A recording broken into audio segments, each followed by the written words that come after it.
한국은 미국에 488조 원을 줄 필요가 없다. 최근 미국의 저명한 경제학자로부터 나온 이 충격적인 경고는 현재 진행 중인 한미무역 협상의 본질을 그대로 보여주고 있습니다. 불과 며칠 전 한국인 근로자를 수갑까지 채워 구금했던 미국이 이제는 천문학적인 투자금을 현금으로 요구하며 동맹국을 압박하고 있습니다. 그러나 한국 정부는 무리한 요구에 단호하게 맞서고 기업들은 이러한 위기를 오히려 새로운 기회로 삼아 활로를 모색하고 있습니다. 이번 논란의 핵심은 미국이 한국에 요구하는 488조 원, 약 3,500억 달러의 대미 투자금입니다. 미국은 이 막대한 자금을 투자하는 대가로 상호관세 25%를 15%로 낮춰주겠다고 제안했습니다. 하지만 미국의 싱크탱크인 CEPR의 딘 베이커 선임경제학자는 이러한 거래가 너무나도 어리석다고 단언하며 그 배경에는 계산기를 두드려보면 누구나 알 수 있는 불합리성이 있다고 지적했습니다. 베이커는 한국이 25%의 관세를 감수할 경우 대미 수출이 최대 125억 달러가 감소할 것으로 추산했습니다. 이는 전체 GDP의 0.7%에 불과한 금액입니다. 반면 미국이 요구하는 투자금은 무려 3,500억 달러에 달합니다. 베이커는 한국이 왜 125억 달러의 수출을 지키고자 3,500억 달러를 주려고 하는지 이해하기 어렵다고 비판하며 차라리 그 돈의 일부를 국내 수출 기업과 노동자를 지원하는 데 쓰는 것이 훨씬 더 국익에 부합한다고 충고했습니다. 이처럼 미국 내부에서도 그 논리가 비합리적이라는 비판이 나오는 이유는 이번 협상이 순수한 경제적 계산이 아니라 트럼프 행정부의 아메리카 퍼스트 기조에 따라 돈과 기술만 얻으려는 불순한 의도에서 비롯되었기 때문입니다. 하지만 한국은 미국의 불합리한 요구에 속수무책으로 당하고만 있지 않았습니다. 이재명 대통령은 대한민국 국익에 반하는 결정은 절대 하지 않는다고 단호한 입장을 밝혔으며 한국 정부는 주체적으로 새로운 협상 카드를 꺼내들고 있습니다. 첫 번째 카드는 바로 투자 패키지의 재구성입니다. 미국이 요구하는 현금 일시불 지급 방식 대신 한국은 직접 투자를 전체의 5% 수준으로 제한하고 나머지는 대출과 보증 등으로 대체하는 방안을 제안했습니다. 또한 투자 이익의 귀속 문제에 대해서도 미국이 90%를 가져가겠다는 입장에 한국은 이익의 90%를 미국에 재투자한다는 방식으로 맞서고 있습니다.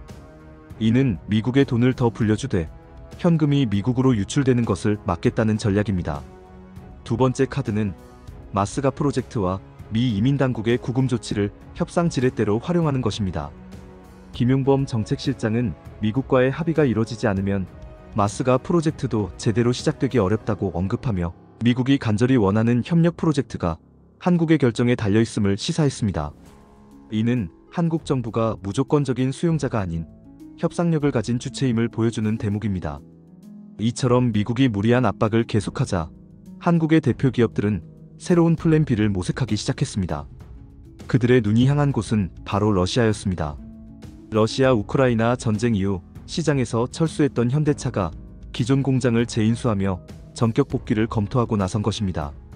이는 단순히 시장 재진출을 넘어 미국의 강경한 정책에 대한 한국 기업의 전략적 대응이라는 점에서 중대한 의미를 가집니다. 미국과의 갈등이 오히려 한국 기업을 다른 시장으로 눈 돌리게 하는 역설적인 상황이 벌어진 것입니다. 현대차의 러시아 복귀가 가능한 이유는 바로 러시아 국민들의 간절함 때문입니다. 서방 기업들이 철수한 자리를 중국산 자동차가 빠르게 메웠지만 러시아 국민들은 그 품질에 크게 실망했습니다.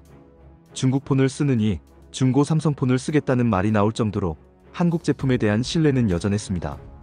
한국의 중고차 수출량은 지난해 대비 50% 이상 급증했고 홍수 피해를 입은 침수차조차 고쳐서 쓰면 된다며 수출해달라는 요청이 쇄도했을 정도입니다.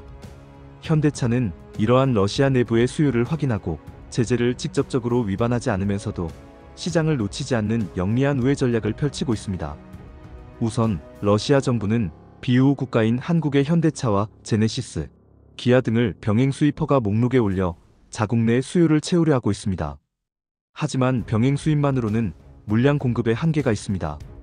이에 현대차는 카자흐스탄 공장을 핵심 생산 거점으로 활용하고 있습니다.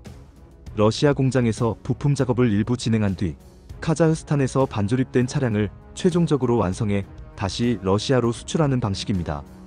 이렇게 되면 현대차가 직접 판매하는 것이 아니라 카자흐스탄 딜러망을 통해 우회적으로 공급하는 방식이기에 서방 제재를 피할 수 있습니다.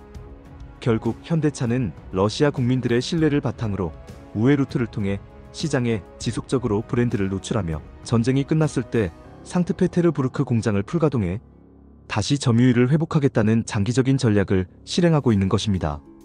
이번 사태는 아메리카 퍼스트라는 이름 아래 동맹국을 압박하는 미국의 모순적인 태도와 이에 맞서는 한국의 주체적인 대응, 그리고 위기를 기회로 삼아 새로운 활로를 모색하는 기업들의 현실을 보여주었습니다. 한 국가에 대한 맹목적인 의존이 아닌 예측 불가능한 시대의 파고를 넘어설 수 있는 유연하고 실질적인 전략이 그 어느 때보다 중요해졌다는 것을 다시 한번 깨닫게 하는 계기가 될 것입니다.